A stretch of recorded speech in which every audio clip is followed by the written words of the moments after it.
Okay, tubers, it's me again. It's part two of this Delta pressure washer with the Honda.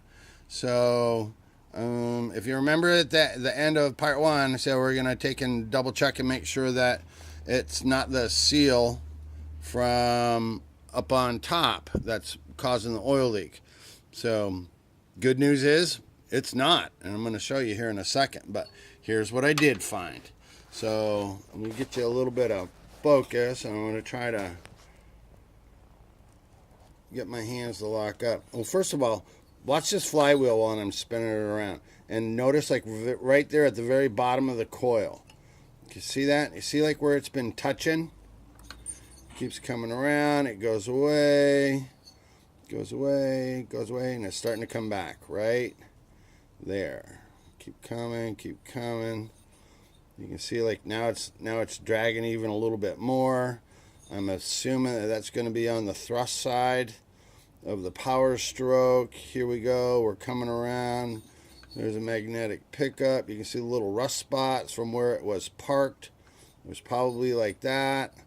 And right there's a big gouge. There's a big gouge right there. So this flywheel has been touching over there on that coil. Well, how can that be? It's like, well, watch down in there again, and I'm gonna show you two views. Watch that air gap right there, if I can get it the best. I'm pulling on a flywheel back and forth. Now I'm gonna take the flywheel off, and let me try to lock down my hands here. Give you the aerial view. Okay, watch this shaft.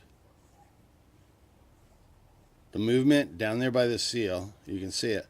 The movement on that shaft is more than enough for it to come over and touch that coil while it's running. So for sure it needs the bearing replaced. And we got a place right here in Tucson. It's right down the road, about 15 minutes. I can go and get that, match it up, no problem.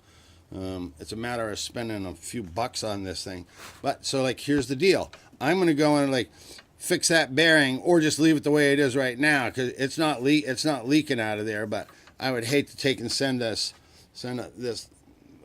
Honda out there, like knowing full well that it'll only take me about 20 minutes or so to pull that bearing out and press a new one on. So that's gonna be on Miguel, the owner, to see what he wants to do with that.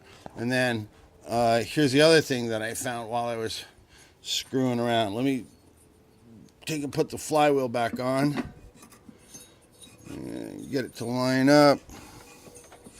Come on, baby. Live as it happens, boys and girls. Okay, so there. Now you're gonna go and look at this. Focus. And it has like virtually almost no compression at all. So it can be a lot of things, but I would suspect that since this thing was leaking over here, that those valves are just going to be like way out of whack. And that's an easy fix for me. That bearing is an easy fix for me. It's gonna get a little bit pricey for this guy. And I mean, it's a Honda pressure washer, 2400 psi is what I'm guessing. So it's probably going to end up being junk to him, but it could be worth something to me. So I'm going to make the phone call and see what he says, and maybe we'll end up with a pressure washer and then put it on Craigslist. I don't know. So I'll let you know in part 3. I'm out.